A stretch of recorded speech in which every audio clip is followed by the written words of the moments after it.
My name is Jacob. I'm the pack chair for the Milk Club. Nice to meet you in person. Nice to meet you in person. So I'll give you a little bit of a rundown of how this works.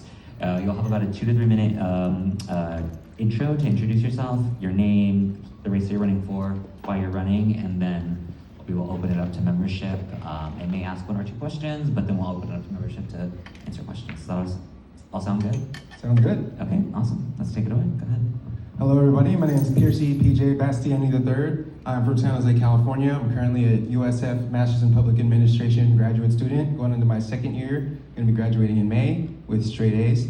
I am the youngest candidate in the race, and that's in large part why I'm running. I've spent the 10 years after graduating from USF with my master's in with my marketing major and minor in public service and community engagement, 2017. The last 10 years in community service and advocacy here.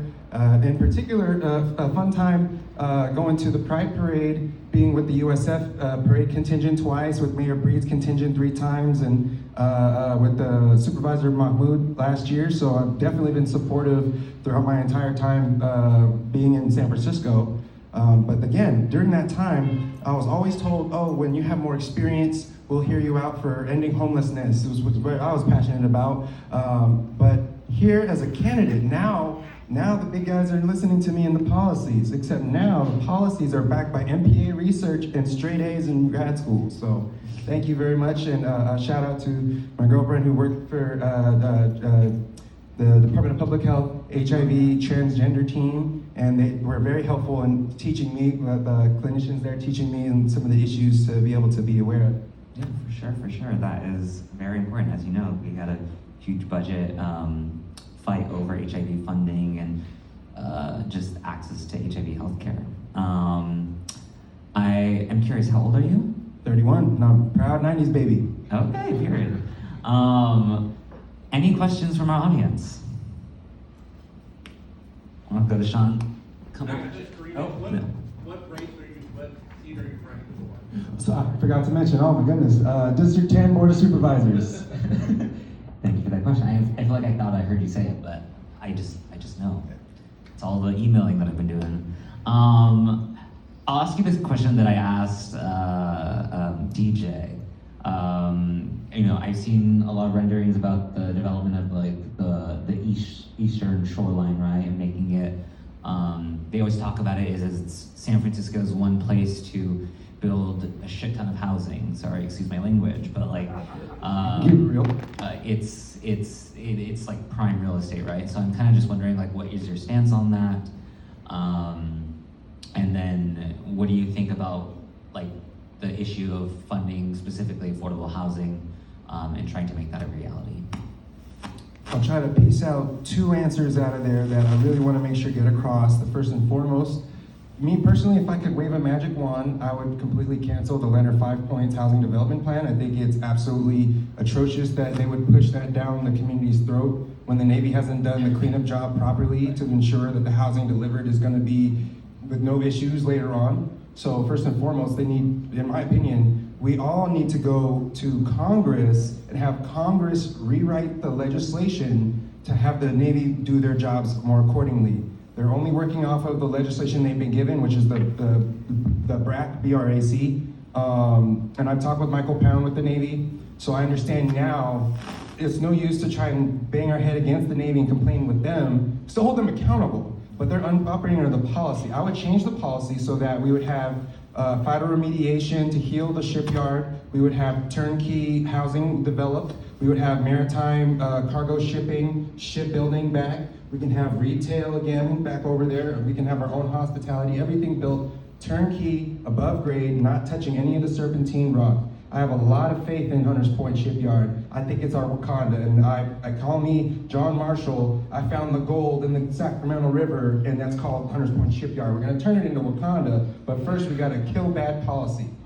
And to the other piece of your question, I also think it's important that folks recognize turnkey, modulated, containerized shelters is the solution, not just for ending homelessness, it's the solution for affordable housing, truly affordable housing, right? And how do I know this has been proven? You could just go to LA And you see they have whole multi-level shelters, containers set up for the unhoused communities down there. And you can look at how after disasters, and even during COVID, when when they needed the drive-through testing sites and the drive-through vaccines, they didn't ask for the bill for those doctors and nurses to be in there. They weren't worried about where their next meal was. They weren't worried about where they were gonna go to the bathroom. But we got everyday San Franciscans out here every night trying to figure it out. We got mosquitoes out here biting at them too. I just figured out that that's something that during the summer especially is something nobody talks about. That's another health issue in and of itself. All of this doesn't have to be like this, right? Turnkey, modulated, scalable, it's the most cost efficient, it'll get all of the housing that we need, and you could put it on maritime. I've been looking into waterfront housing as a completely slept on use of housing. You mean to tell me only 7 families in China Creek are allowed to live on a houseboat in San Francisco, but District 10 is the single largest waterfront in San Francisco? No, throw that whole idea out. We're gonna have maritime pontoon-based housing, and I'm gonna make sure that's all gonna be rental capped at $2,500 so we can have real families out here still afford to live in San Francisco. Well, I had not thought about that, but I like that idea.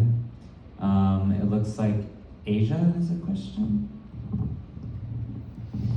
Hi, where do you stand on the mayor's package of Clean Up City Hall for charter reform?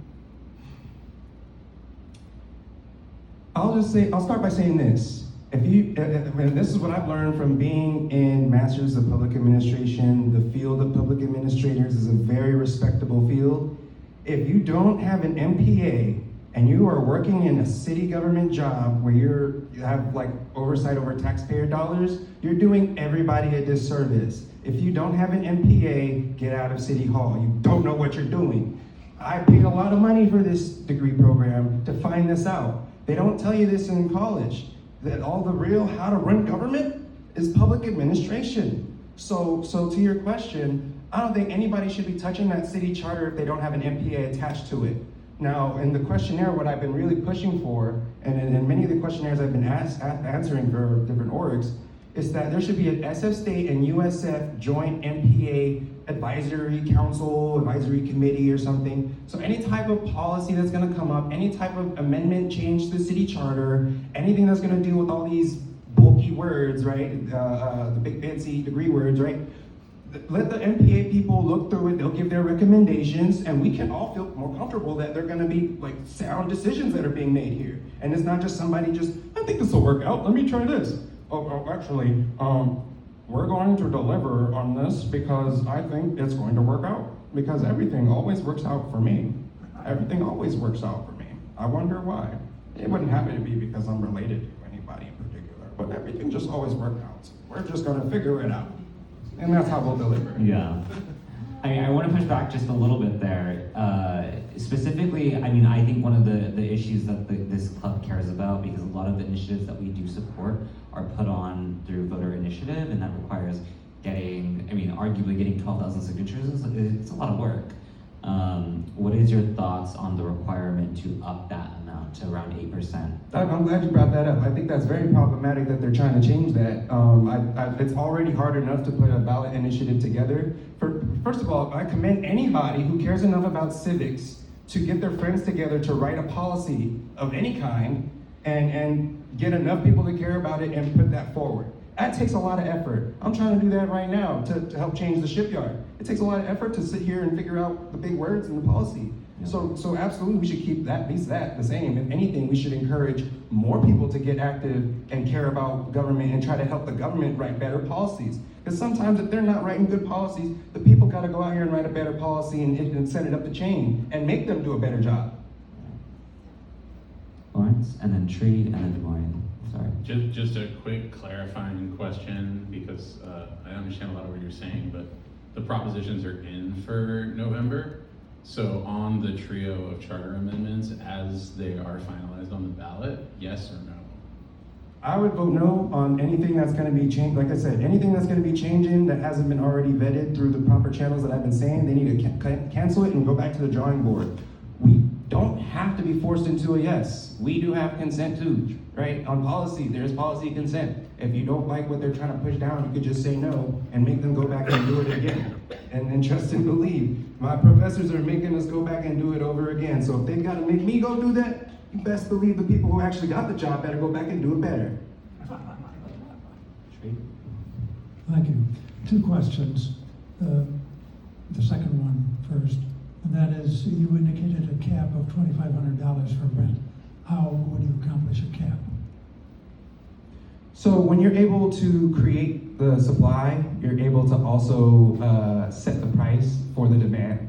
And the great thing about being able to control the price and supply on waterfront housing is because it's you're seasoned enough to understand the Vietnam War reference I'm gonna give you. So General Zumwalt during the Vietnam War set up a fire base outside the Mekong Delta, had about 650 Marines out there on pontoons, about 6 to 9 pontoons, right? And they had everything they needed, food, water, shelter, rec facilities, everything on the little fire base. So I took that idea and I civilianized it. So really to the $2,500, I could blow it in the wind. It could be free for all I care. It's more so just a rationalizing number to get people to understand that this is the cheapest and fastest and most effective way to get people housed. And imagine the views. Waking up to the sunrise out of the bay. Oh, man. The housing is going to be, but the first question dealt with the policy. I understood, or I inferred that it would be a congressional action to change the policy that you were talking about. So how would you accomplish that? So here's what I'm going to do.